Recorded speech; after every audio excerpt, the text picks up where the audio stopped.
La verdad es que cuando mis tutores me propusieron esta charla, al principio dije, me ha tocado una charla que va a ser complicada al uso. Y luego también es que me di cuenta de que es un problema que voy a ver prácticamente todos los días y es una cosa que me genera muchas dudas cuando estoy en consulta. Esto no solo me genera dudas a mí, yo he hablado muchas veces con mi coR de la fe de qué esconde esta artritis reumatoide seronegativa y voy a intentar solucionar un poquito esto. He hecho una revisión un poco, me voy a extender un poco con este topic, pero creo que vamos bien de tiempo y vamos a hablar de ello. Lo primero que me planteé ¿es acaso la artritis reumatoide seronegativa realmente una artritis reumatoide al uso? Y vamos a hablar un poquito de esto. Ya sabéis, a mí me encanta la fisiopatología. Lo ha dicho muy bien la doctora Salmantin al principio. Pacientes con artritis reumatoide seropositiva tenemos una clínica muy homogénea. Sabemos de forma muy estable que existen unos factores de riesgo genéticos que los tenemos muy bien definidos.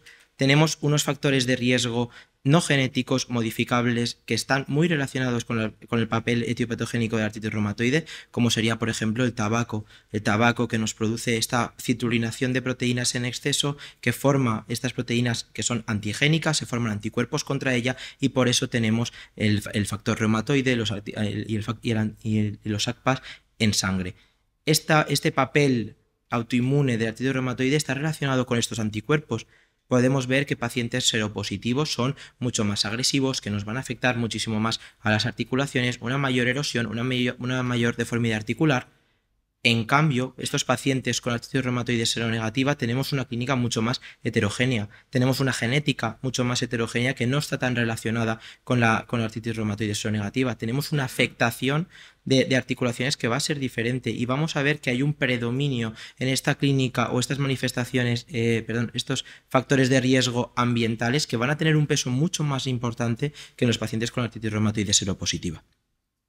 Lo ha comentado muy bien la doctora San Martín. Si prácticamente, que es lo que nos vamos a centrar, un paciente con una poliartritis crónica, vamos a poder diagnosticarlo de artritis reumatoide.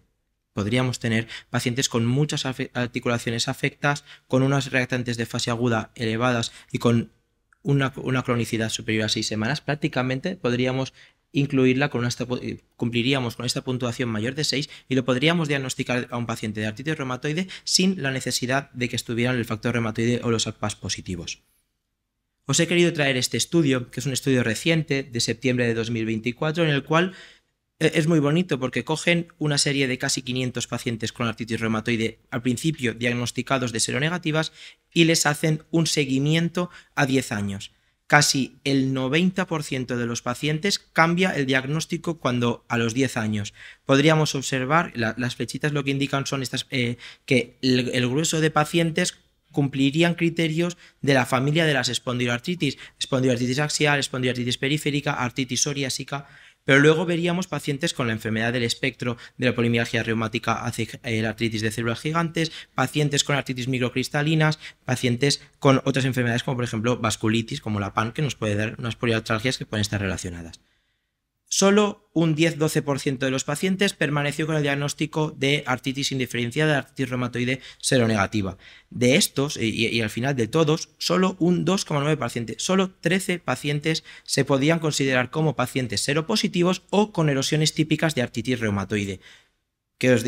Daros cuenta, solo 2 pacientes positivizaron el factor reumatoide y otros 2 pacientes positivizaron los ACPA en esta evolución de 10 años. El resto lo que tenían eran erosiones que clásicamente podríamos asociar con artritis reumatoide, pero había una serie de pacientes en los cuales veíamos afectación, erosiones en grandes articulaciones y que lo que les estaba mostrando los pacientes eran pacientes con AIJ poliarticular infantil, artritis idiopática infantil juvenil, que había evolucionado durante el año, no se había diagnosticado y que estaba presentando estas erosiones y se había diagnosticado así. Cuando hablamos de artritis reumatoide seronegativa, ¿de qué hablamos? Pues hasta un 20-30% de los pacientes con artritis reumatoide pueden estar clasificados con artritis reumatoide seronegativa. Y lo que estamos viendo es que está habiendo un aumento de la incidencia de esta patología. ¿Y a qué puede estar debido esto? Puede estar debido a factores demográficos, ambientales, por ejemplo, tendríamos pacientes, los pacientes tenemos un mayor envejecimiento de la población, cuando diagnosticamos pacientes de artritis reumatoide senil, artritis reumatoide en los ancianos, muchas veces son artritis reumatoide seronegativa. Y luego, por ejemplo, por suerte estamos viendo un descenso en el consumo de hábito tabáquico, que sí que está tan relacionado con los anticuerpos anticitrullinados y que están más relacionados con la patología de la artritis reumatoide seropositiva.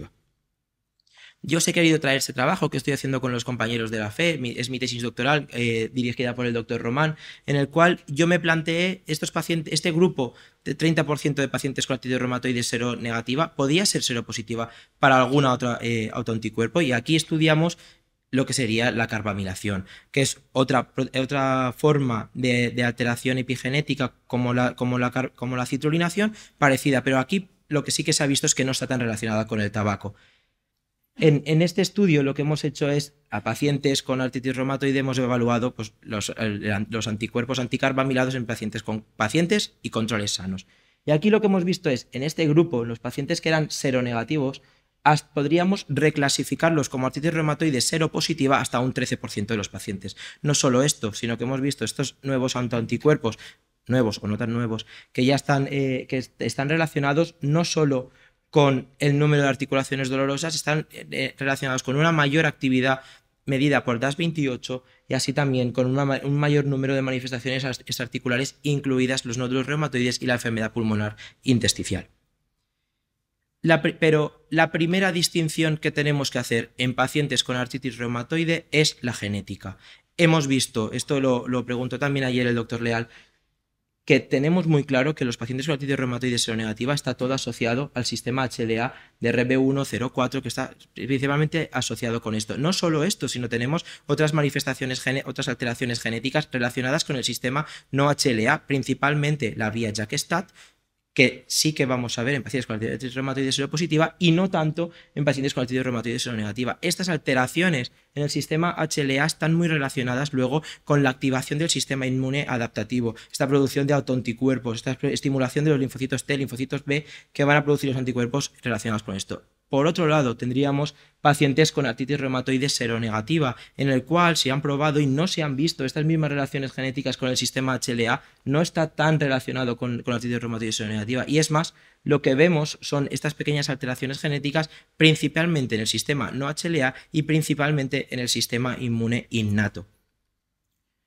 Esto se ha correlacionado con las alteraciones en la articulación sinovial. Cuando hemos hecho un estudio de estas células, lo que vemos en pacientes con artritis reumatoide es lo que esperábamos ver todos. Tenemos pacientes con células T, CD4 positivos, con CD3, con CD31, CD68, que están relacionados principalmente con la inmunidad adaptativa.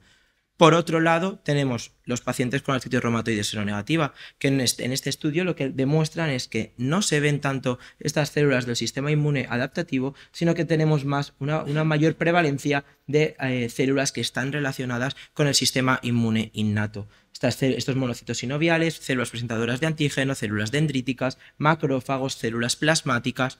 Pero esto no se queda aquí, sino que se han hecho estudios en los cuales se compara pacientes con artritis psoriásica, que muchas veces nos van a plantear el diagnóstico con artritis reumatoide seronegativa, con pacientes con artritis reumatoide seronegativa, y se ha visto que hay un mayor número de células plasmáticas en pacientes con artritis reumatoide en comparación de mastocitos, que están mucho más elevados en los pacientes con artritis psoriásica.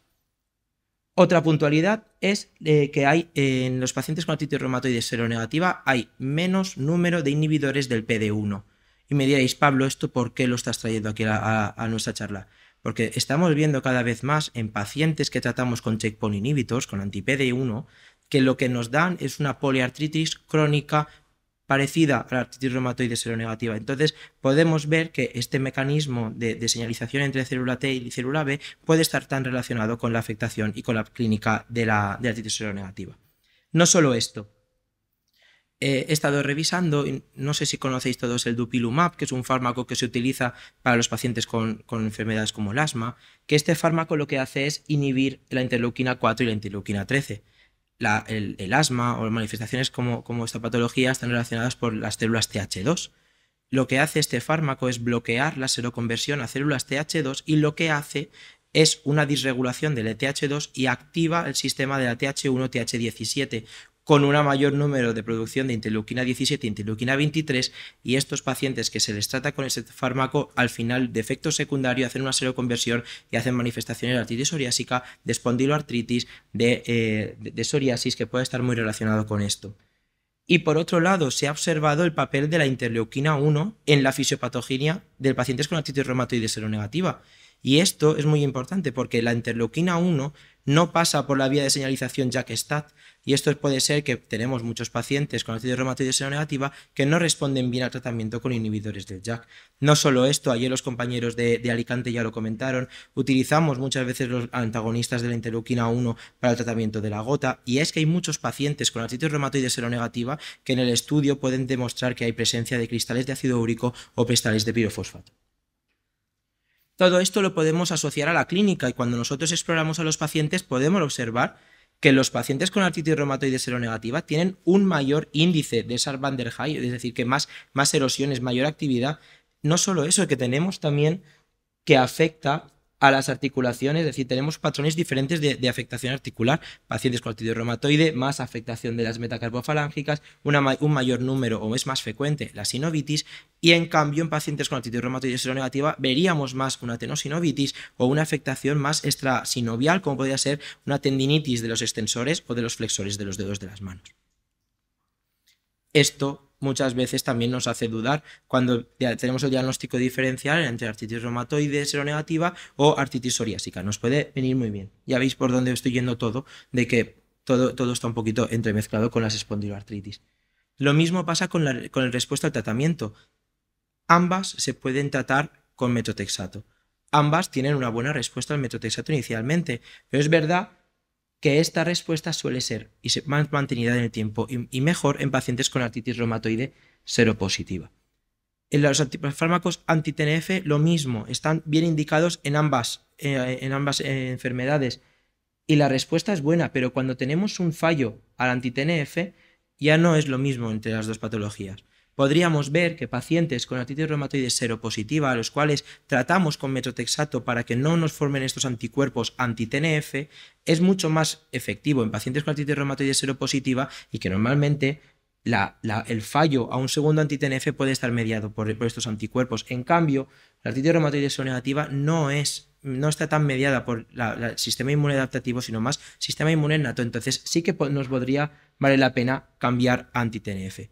Lo mismo con los fármacos que van contra la inmunidad adaptativa, contra los CD20 y contra el sistema anti-CD80, CD86, el Abatacept. Lo vuelvo a decir, artritis reumatoide está mediada por el sistema inmune adaptativo. Tenemos anticuerpos, tenemos producción de este tipo de células. Cuando utilizamos estos fármacos nos va a venir muy bien en este tipo de pacientes, pero el sistema inmune innato no va a responder tan bien a esto. Cuando publicaron este estudio, que fue a principios de 2023, no había tanta experiencia con los JAKs, o no incluyeron tanta experiencia con los JAKs, por eso dicen que la respuesta a los JAKs en artritis reumatoide seronegativa es incierta. Sí que es verdad que no estudiaron todos los fármacos inhibidores del JAK, que luego nosotros en la práctica clínica diaria vemos que algunos funcionan mejor u otros, o que algunos tienen indicación, por ejemplo, la espondiloartritis axial o hiperiférica, que nos pueden venir muy bien para cubrir ambos tratamientos. En conclusión, os he traído esto como mensaje para llevar a casa, en el cual vemos que hay diferencias en la etiopatogenia de la artritis reumatoide seronegativa, estas alteraciones en el microbioma, exposición ocupacional al sílice o más el envejecimiento en comparación de aquellos pacientes que tienen más relación el tabaquismo, esta citrulinación que puede estar relacionada con la enfermedad. Tenemos estas alteraciones genéticas que están más relacionados con la inmunidad innata, esta producción de células del sistema innato, en comparación de la clásica artritis reumatoide homogénea con la relación con la inmunidad adaptativa. Vemos también que la sinovitis es mucho más frecuente en pacientes con artritis reumatoide en comparación con la tenosinovitis con la afectación extrasinovial. Y vemos también las respuestas diferentes mediadas principalmente por esta clínica de sistema inmune innato contra sistema inmune adaptativo. Muy bien, las conclusiones de esta charla serían que la mayoría de la genética susceptible de identificar pacientes con artritis reumatoide seropositiva no se pueden aplicar a pacientes con artritis reumatoide seronegativa. tenemos que estas diferencias en las vías patogénicas se observan también en el análisis del líquido sinovial. Tendríamos que, debido a estos cambios en los factores de riesgo demográficos ambientales, estamos viendo una incidencia aumentada de pacientes con artritis reumatoide seronegativa. También es verdad que tenemos un mejor ojo y diagnosticamos también mucho más. Los criterios de clasificación que se han desarrollado para artritis reumatoide seropositiva pueden ser diferentes o pueden no clasificarnos bien a los pacientes con artritis reumatoide seronegativa. Podríamos valorar unos criterios de diagnóstico diferentes. El methotrexato es efectivo para ambas, pero sus beneficios son más convincentes en los pacientes con artritis reumatoide seropositiva. Los anti-TNF lo mismo, aunque podríamos valorar este cambio a auto-anti-TNF en artritis reumatoide seronegativa. Y es verdad que estos fármacos dirigidos contra la inmunidad adaptativa tienen una menor retención en los pacientes con artritis reumatoide seronegativa. Antes de acabar la charla, yo esta pregunta me la inicié al principio.